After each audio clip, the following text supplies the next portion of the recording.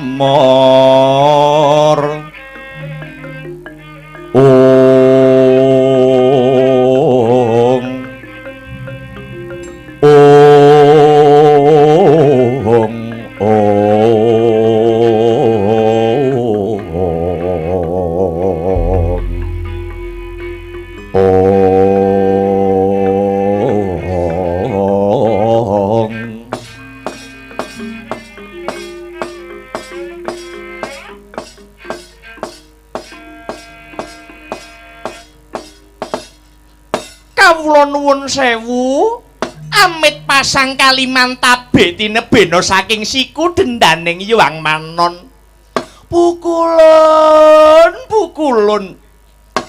ampun ngantos andadosaken gagap gugup sarta garagapaning penggalih kula ingkang garwa pun pramoni ingkang sowan wonten ing Suralaya bukulun padha winantu Basuki sak praptamu Durga inggih awit saking pangestu jengandika pukulun wilujeng niskala nir ing sambikala pisowan kula mboten langkung sembah pangabekti kula kunjuk wonten sahandhap padha paduka pukulun iya pramoni wis ndak tampa agawe bombonging rasa ora liwat pangestu ulun wae tanpa nono pramoni gorawalan anggen kula mundi tinampi tangan kula kalih kinalungaken wonten ing jangga kapetekaken wonten ing jaja rumeketing wardaya miwah ana rah daging kayuwanan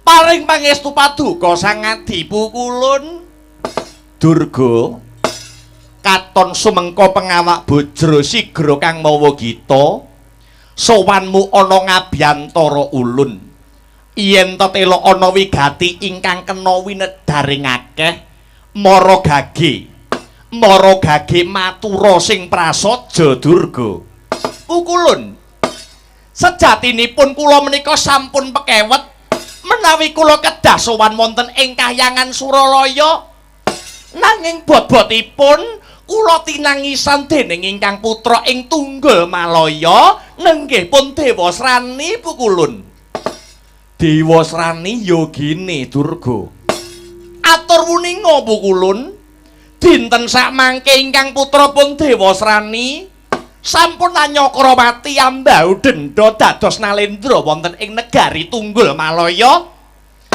ketitik wenang nepuk mbun-mbunane tiyang sak nagari nanging sak sampunipun jumeneng nalendra mapan wonten ing negari Tunggul Malaya pangraosipun ingkang putra dereng saged jenjem dereng saged marem menawi dereng saged anggayuh mutiaraning kalbu tegesipun nedya anjatu krami pukulun pramoni yen pancen ing ripalungguhan iki Dewa Srani bakal apalakrama mara gage matura yen putri atmajane ratu sapa yen widodari wewisike sapa yen endang putrane pandhita sapa ulun sing saguh nyembadani sambate putramu ya putraku si Dewa Srani pramoni pukulun inggih bab menika ingkang badhe kula aturaken dumateng paduka pukulun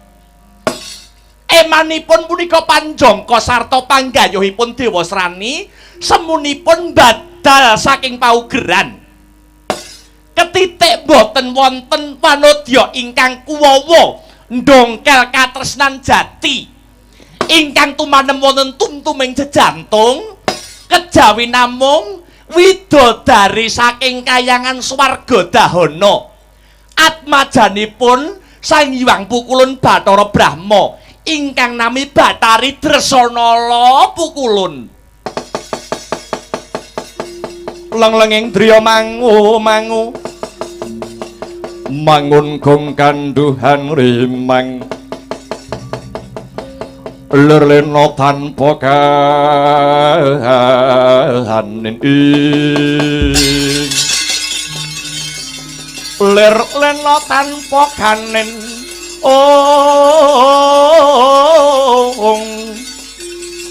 yen tamtulusa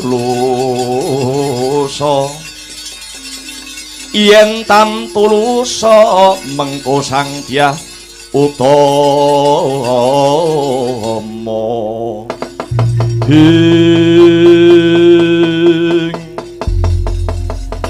Durga, apa kira-kira putramu Dewasrani mboya kulak pawarta adol pangrungu? Lamun tori palungguhan iki Dresanala wis jinatu krama panengah Pandhawa ya kuwi Arjuna. Ndak pundhut kanthi banget Durga ingkang jinejer dadi ibune Dewasrani gelem budidaya sarta ngungkih sarana supaya Dewasrani gelem ngambah dalan rahayu. Pukulun sampun makaping-kaping anggen kula paring pepengin dumateng ingkang putra pun Dewasrani. Nanging semunipun boten wonten tiyang ing Marcapada minggahipun para dewa ingkang saged ngalang-alangi sedyanipun Dewasrani anggenipun badhe anjatu krama dumateng Dresanala. Inggih bab punika ingkang andadosaken jibeg bebek ing manah kula. Awit inggih namung paduka pukulan ingkang saged nyembadani menapa ingkang dados pamotahipun Dewasrani pukulun. Durga, pancen ulun angakoni lamun si Dewasrani mono putra ulun lan jinejer dadi bapa kewajibane mulyake marang putra sarta nggulawentah munggahe anjatu kramakake. Nanging Durga, kabeh mono ana aturane, ana prenatane, ana paugerane. Ora kok nungsang palang kaya si Dewasrani mau. Durga, pukulun paduka menika ratuning para ratu, nalendranipun para Jawata, tegesipun abang ijoning kahanan buthek beninging swasana menika namung paduka ingkang menang amurba sarta amisesa. Monggo kula aturi netepi tetembungan anak polah bapa kepradah pukulun. Ning nonton polahe anak dhisik Durga. Yen polahe anak hanjok marang kautaman, tartamtu ulun bakal nyembadani. Nanging lamun to pakartine Dewasrani mengkang saka pranatan, wegah nampa wewarah sarta nampik marang pitutur becik, prayoga diendakke Durga. Pukulun monggo kula aturi dinten sak mangke kula dherekaken nglerek dumateng lelampahan ingkang sampun kawuri.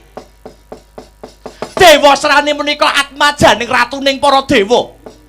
Nanging wiwit lahir cengir wujud bayi abang nganti dadi bocah serapang ngantos dados nalendra kondang boten wonten tandha-tandha sekatresnanipun bapa dumateng anak. Ketitik Dewasrani menika dados ratu ya golek kamukten dhewe, ora ngrepotke karo wong tuane. Monggo dinten sakmangke namung nyuwun dipun palakramaken, namung nyuwun dipun rabekaken kaliyan widodari kemawon. Kok sajake wong tuane lanang kok mung lewo-lewo menika kados pundi nalaripun? Yen to pancen paduka pukulun boten kepareng minangkan ingkang dados panyuwunipun Dewasrani ingkang prayogi pukulun, kula pejahi piyambak ingkang putra Dewasrani pukulun.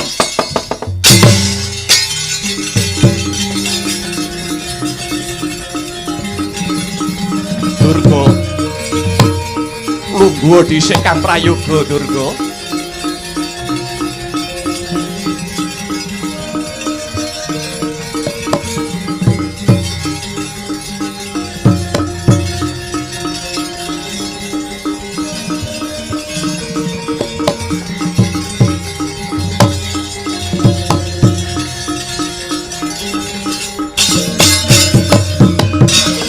mring mangsud narimeng kalebu budine kang den bawane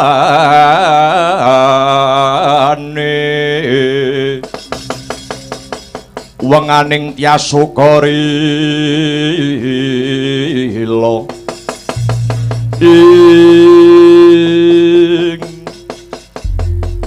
Durga, jeneng kita bakal menyang ngendi? Nyuwun pamit badhe tumuju wonten Tunggul Malaya Mejahi dumateng Dewa Srani. Durga, ana tetembungan sak galak-galake macan ora ana macan sing kolu mangan marang gogore dhewe. Nyatanipun menawi paduka mboten kepareng minangkani pamutahing anak. Kusik to kusik. Ana rembug dirembug, ana pitung diitung bebarengan. Yen wis pancen cukeng kenceng adreng sing dadi niati Dewa Srani anjatu krama kelawan Dresanala. Tartamtu wae ulun sing bakal ndadaki sarta anjangkah marang perkara iki Durga. Matur nuwun dawu kulun.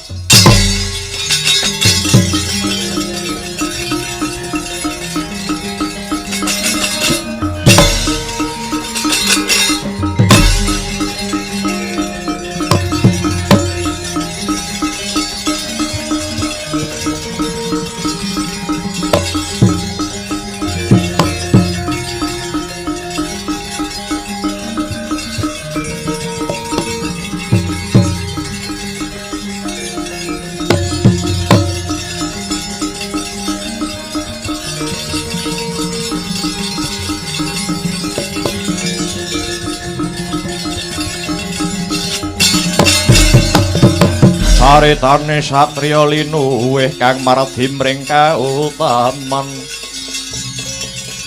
tan pegat mring pangestine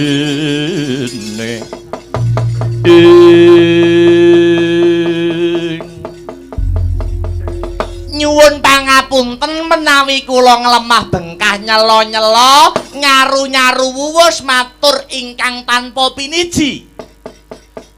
Inggih Kakang Narada punapi Kakang. Mekaten. Kula sampun nyuraos lereking rembag paduka kalian Bathari Durga. Nyuwun pangapunten Adi Guru. Monggo kula aturi nyaring ngantos bening, ngitung kanthi ganep nimbang Kakang Sitraju. Bab punika mangke lerekipun kados pundi? Menawi paduka Adi Guru badhe saestu megataken katresnanipun Janaka kaliyan Dresanala munika ngibarataken perkara sepele mesti bakal dadi gawe kriwikan dadi grojokan gojekan dadi tangisan punika saestu Adi Guru. Mangka sampun cetha pratela Janaka palakrama kaliyan Dresanala nalika semanten menika awit saking pangestu paduka sang adipukulun Bathara Guru. Mangka dewa menika hambekipun bawa leksana. Mboten saged nglincati rembug ingkang sampun kawedhar. Nanging kenging menapa? Kenging menapa ripalungguhan sakmangke kok paduka badhe njabel dumateng dawuh paduka megataken Janaka kaliyan Dresanala. Punapa kinten-kinten menika mangke mboten badhe ngicali kawibawan paduka Adi Guru. Lah punika bab punika kedah dipun penggalih Brakasuta Blakotang terus terang kula mboten condong Narada mboten rumaja nadyan ta paduka menika kuwasa ning panguwasane aja kinarya gada. Kakang Narada punapi tumrapipun jagat saisinipun menika ingkang nguwasani sinten? Adi Guru banger bacin tumraping kahanan menika wonten Purbawasesa sinten? Wonten Purbawasesa paduka Adi Guru. Wonten kahyangan mriki Kakang Narada dados menapa? Kula dados kami tuwane dewa. Tegesipun kami tuwa kula dados pati ratu mongko ratunipun kayangan punika namung Adi Guru. Kenging menapa wonten kami tuwa wonten patih kok mboten manut kalian ratune dewa punika nalaripun kados pundi? Merga ratune kleru. Kula kalian paduka menika rak ngibaratipun kreta jaran sakusiripun leres. Kreta jaranipun Kreta jarane Narada kusiripun. Kusire adi guru. Kenging menapa wonten kreta jaran kok mboten manut kalian kusiripun? Merga karo kusire arep dicemplungke jurang. Mila nyuwun pangapunten. Mlebu kok ning jurang, tur jurange kanistan, kula mboten saged nampi, Di Guru. Kula kalian paduka menika ngibaratipun curiga kalian warangka. Leres paduka keris kula rangkanipun. Kenging menapa wonten keris badhe mlebet teng rangka kok rangkanipun boten purun. Merga kerise bengkong. Keris niku yen bengkong kok dilebokne teng rangka, ngrusaki bekakas Di Guru. Kakang Narada pun api. Cekak cukupipun sinten kemawon ingkang boten tutwuri dumateng sabda ulun. Nuwun sewu, kenging medal saking rombonganing para dewa. Lah iki sing tak enteni lah dialah.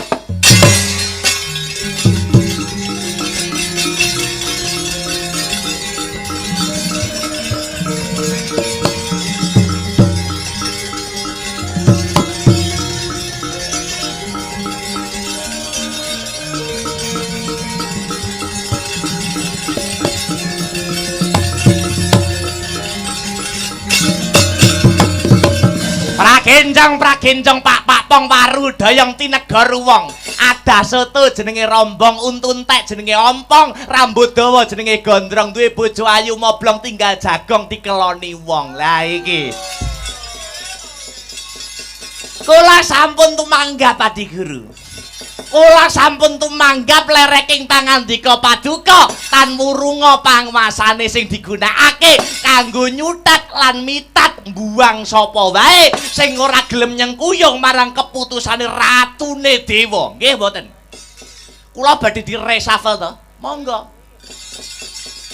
Tekak cukupipun paduka nglereni kula supados metu saking rombongane para dewa. Matur nuwun kula tak leren kemawon. Ngaten. Merga teng kayangan mriki hawane sumuk, teng kayangan mriki hawanipun panas. Rinten dalu kebak ing kamurkan, jare dewa ki lungguh ana kursi kadewan, nggunakake swarane wong cilik, ning nyatane dewa sakwuse kepenak, ora gelem gagas karo wong cilik, mung mikir klimising lambe, blenduke wetenge dhewe. Adi Guru.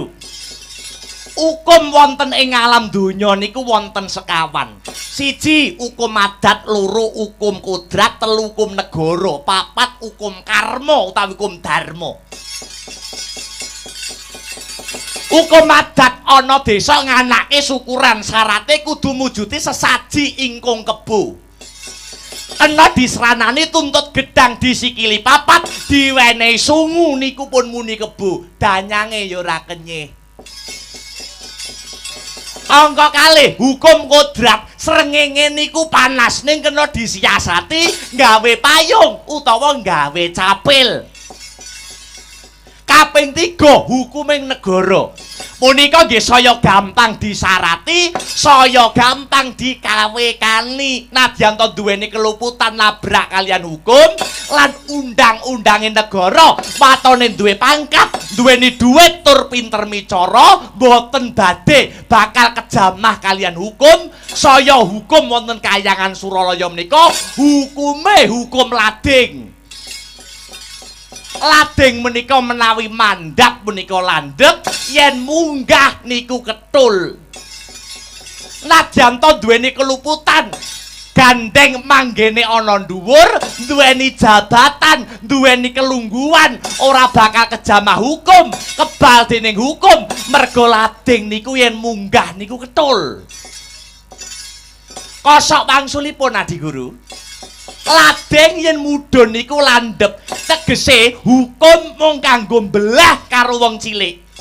Wis wong cilik omahe ndelik, lungguhe dingklik, dimari oblek, yen geger keculik dhisik, digebuki nganti mendelik, niku wong cilik. Nanging menawi ingkang pungkasan hukum karma utawi hukum dharma. Menika hukuming tumindak sapa nandur bakal ngunduh, sapa utang bakal nyaur, nyilih balekake sing gawe bakal nganggo. Menawi wonten welaking Hyang Agung, nunggak waru Narada ora melu-melu.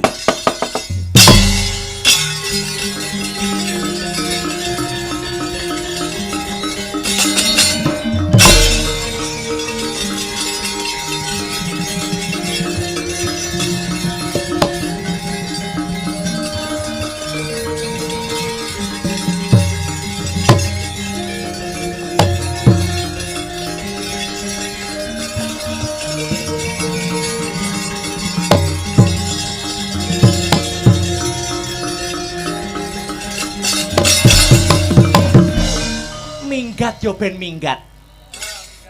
Anggepe apa? Dewa liyane padha bagus-bagus, dewa liyane padha cakrak-cakrak. Modele dewa kaya ceret ngono kok iso. Kersanipun Pukulun minggat, kelangan Narada tetep bisa jalan. Panguwasa tunggal menika wonten asta paduka Hyang Adi Pukulun Bathara Guru. Ora nganggo Narada tetep jalan, kayangane tetep jalan. Dewa liyane padha bagus-bagus, ganteng-ganteng, cakrak-cakrak, modele Narada kaya ceret ngono kok iso. Cangkemmu mung muni apa? Hah? Cangkemmu mung muni apa?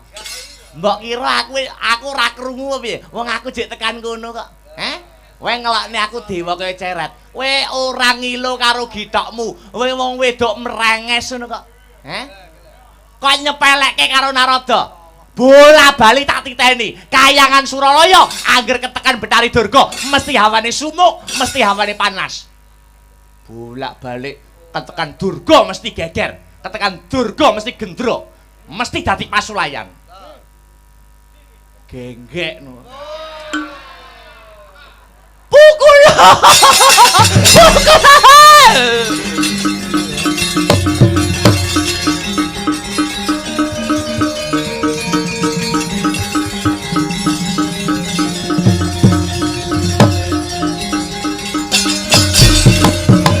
Paduka kok mendel kemawon kula dilakne dewane pegenge ya ampun sakit malah kula Pukulun. Paduka nek mendel kemawon. Lah nyatane kowe ngono tenan apa ora? Inggih. Nek iya ya wis, nek ngakoni ya wis ora usah bengok-bengok. Lah kebutuhan kok. Ya wis. Durga kelonten dawuh. Sing bakuri palungguhan iki Kakang Narada wis bisa sumingkir mula kang mangkono. Murih rancake penggayuhe si Dewa Srani. Bathara Indra. Kula wonten dawuh Duh Rama Pukulun. Mbarengi lintang alian Timbalana Bathara Brahma kinen ngadhep ana ngarsa ulun inggih ngestokaken dawuh Hamid Madal Pasilan Duh Rama Pukulun.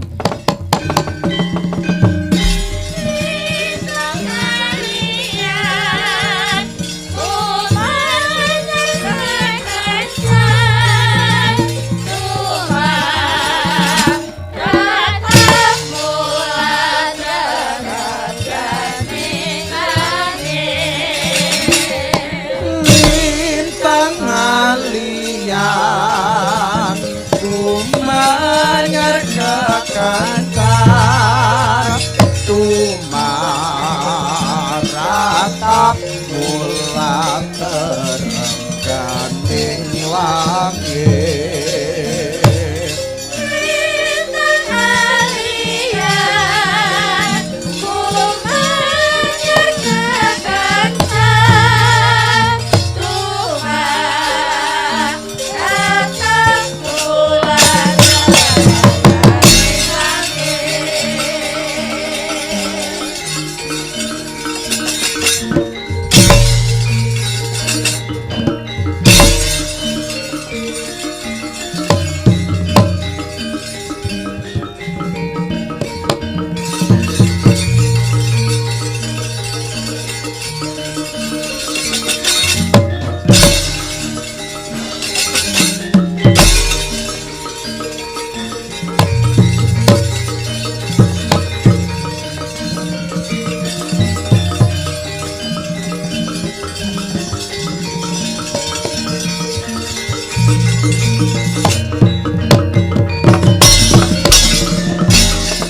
Riris Harta Palwana teng rano dresing ngarasaning sun dening kanyut manis lingira ingsun Gusti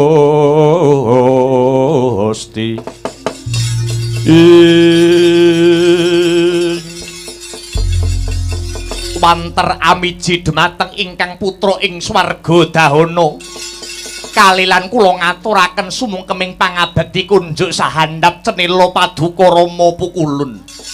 Iya Brama wis ulun tampa apa to darunane Ripalungguhan iki jeneng kita ulun piji mangayun mestine jeneng kita wis uninga lamun to Ripalungguhan iki Tribawana ketaman gegeter ketaman goro-goro bareng tinaliti kanthi permati diitung kanthi ganep timbuling goro-goro iki disebabake makluking Gusti ingkang wani nrajang pewaler jodho tali wangsa jodho tegese pepacangane priya lan wanita tali tegese pangiket wangsa tegese golongan mongko wis cetha pratela lamun to Hapsara kuwi jodhone Hapsari Bathara kelawan Bathari Widodara kelawan Widodari Satriya kelawan Putri Bambang kelawan Endang Raseksa kelawan Raseksi kuwi wis cetha iya merga ana wujute satriya kang blegere manungsa wani palakrama kelawan widodari ingkang dadi wijining gegeter ingkang nimbrung ana Tribawana ora ana liya kejaba bebrayane Janaka kelawan Dresanala ingkang dadi wijining gara-gara mula Brama kanggo nyirep supaya jagat iki bisa sirep lan rahayu ora ana dalan kang kudu tinempuh kejaba jeneng kita kudu gelem kurban dadi bantening lelakon iki kanthi cara kanthi srana megatake katresnane Janaka kelawan Dresanala Pukulun oh Pukulun oh. Pukulun oh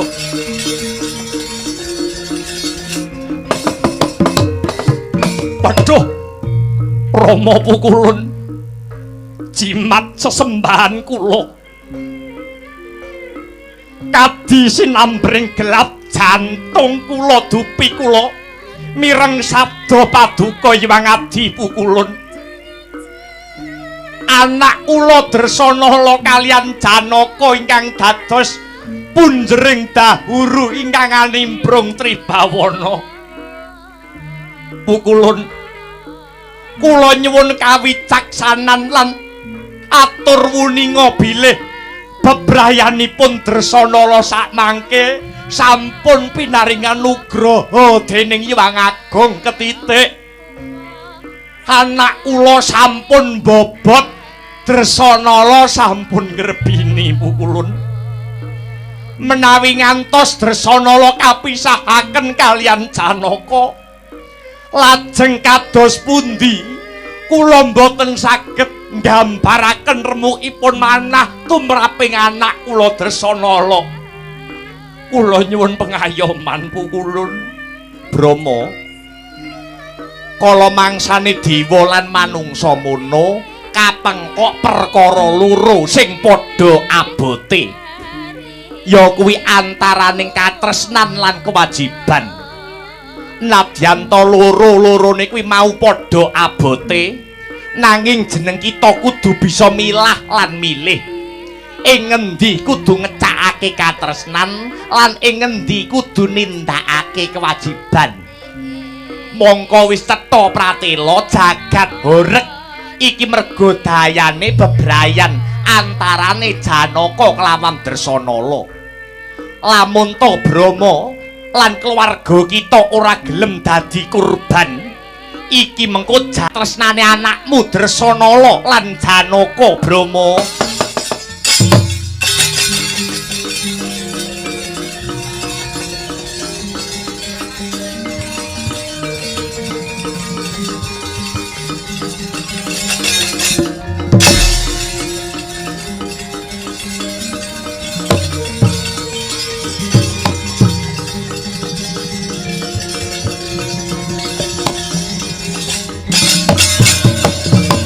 sumawut kang katrajang ing dahana wadya sanggap keprabon perang kang obro markata ing kawula nyuwun sewu duh pukulun kalilan kula pun Bathara penyarian matur ngaturaken geger ingkang wonten madyaning repat kepanasan. Hi Bathara penyarian apa sing dumadi ana repat kepanasan? Wonten raseksa ingkang agengipun sak gunung. Naminipun nenggih Dityakala Surasekti. Sakmangke gulung wonten madyaning repat kepanasan semunipun badhe unjuk rasa sundar maciya-ciya mboten badhe nilaraken kayangan menawi mboten mboyong widodari swarga dahana Bathari Dresanala Rama Pukulun. Wela dalah Brama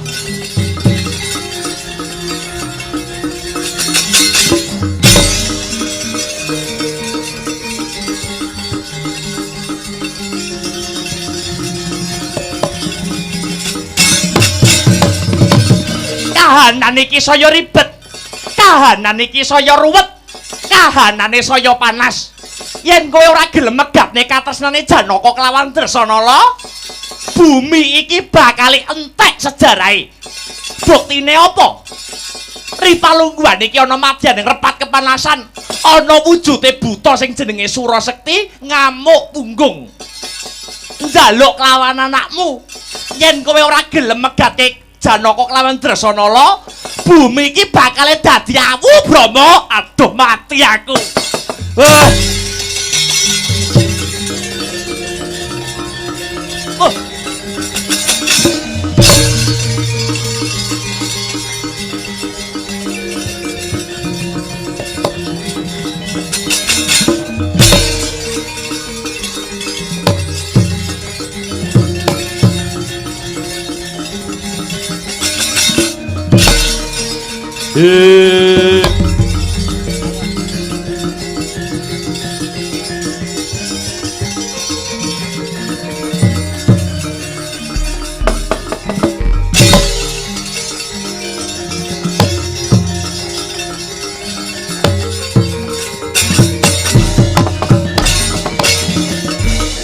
Gantya ingkang winuwus ingkang mapan ana ngrepat kepanasan Sang Dityakala Surasekti solahe yen Cinandra kadya mliwis nyampar banyu.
Rumah Mayun Sang Yaksendragara rupa mangesos kadyangen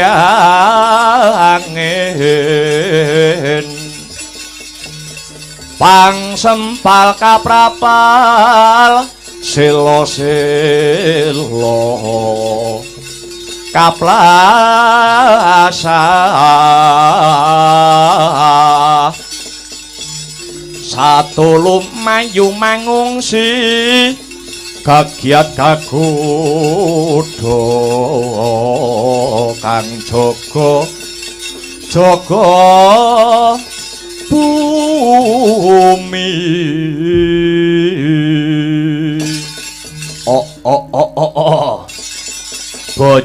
bojleng iblis lanat setan padha cek-cekan nitik saka sandangane iki dewa mara gage ngaku kowe sapa lekno mripatmu jeringen gobokmu Jawata ing kayangan Kaindran Bathara Indraya Bathara Surapati jeneng kita kang aran Surasekti ya dasar kaparanyata kowe buta saka ngendi ora dadah ora pernah kandhang langit kemul mega ning ripalungguhan iki aku munggah ana kayangan duweni niat sing tulus tekad sing suci anggenku bakal ngrembakake gedhening rasa tresnaku marang widodari saka kayangan swarga Dahana Batari Dresanala aku edan kepayang ngangkleng bingkleng anglampung anggonku bakal kepengin mondhong nyemot Batari Dresanala mongko dadi garwane Dityakala Surasekti gegayuhanmu sing kaya mangkono kuwi ngawur-ngawu gawar mula yen ngeman kelawan uripmu dina sak mengko kowe minggato gelem minggat yen wis nggendhong Batari Dresanala kowe bisa nggendhong Dresanala waton bisa njebol dadane Bathara Indra oh lena pangendamu gaglak limpamu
ayo ngantemo wah ayo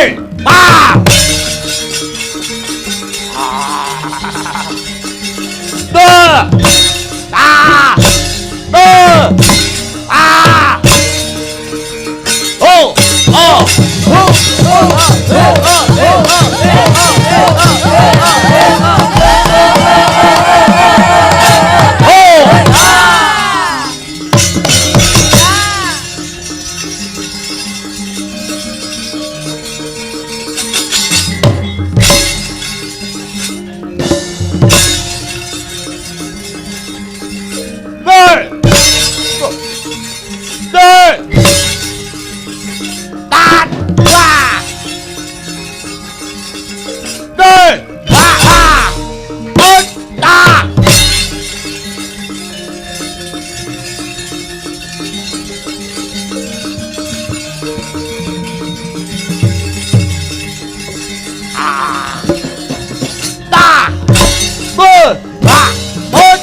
Surasakti.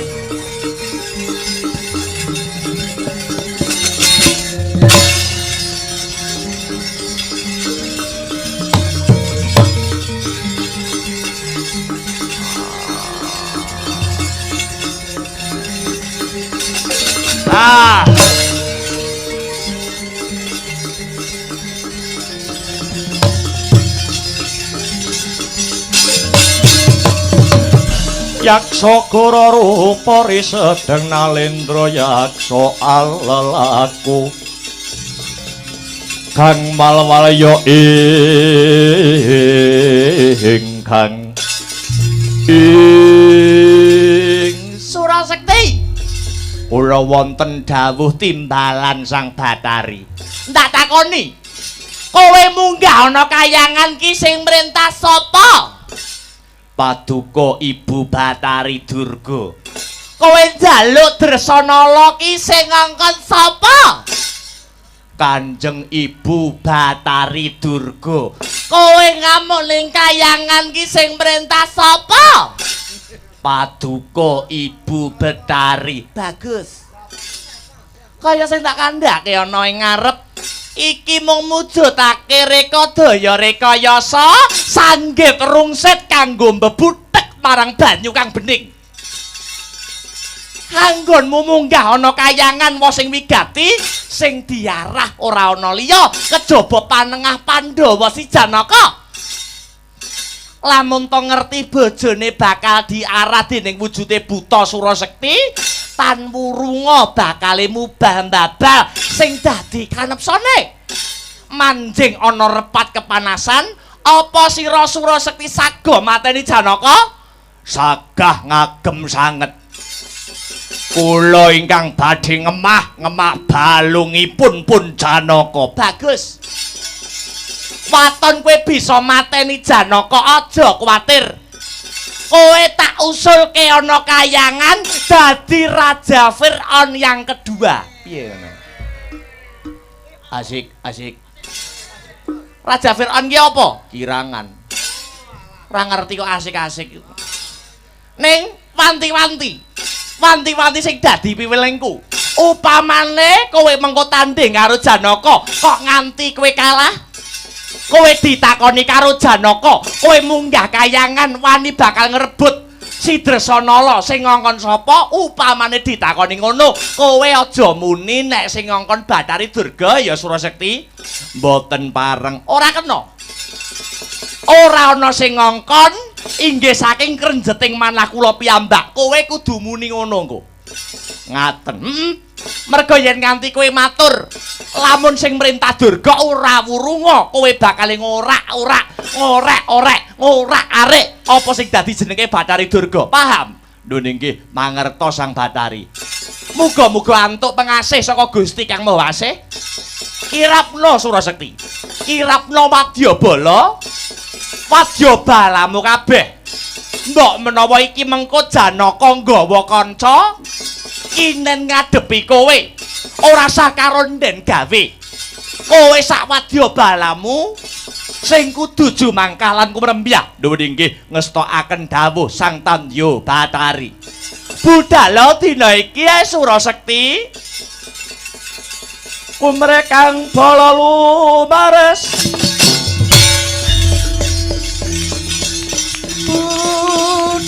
budhaling prawadya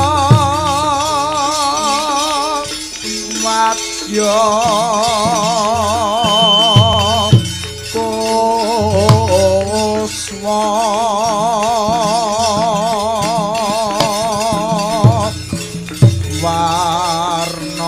warna-warna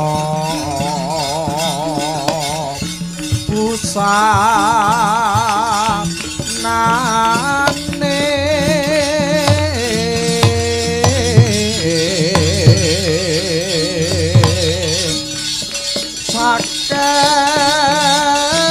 sakehing prawadya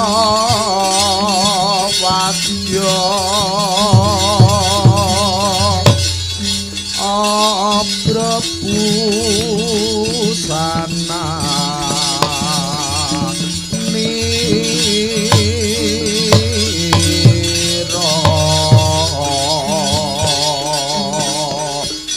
swarane rame gumuro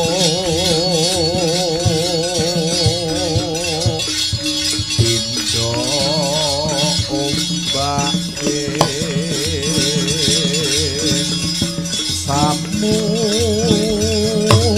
samudra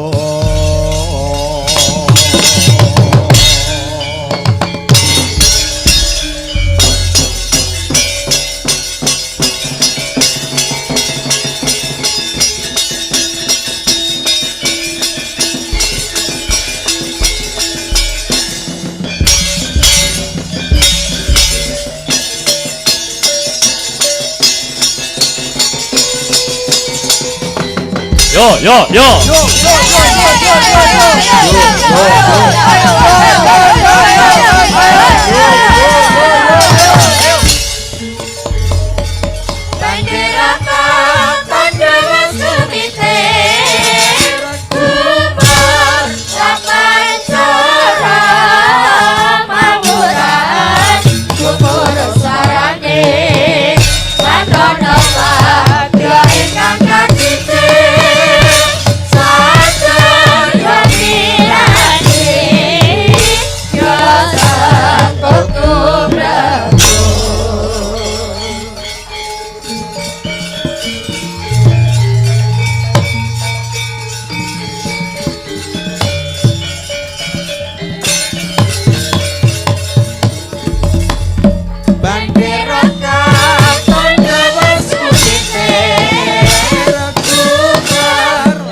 Ae,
맞아요.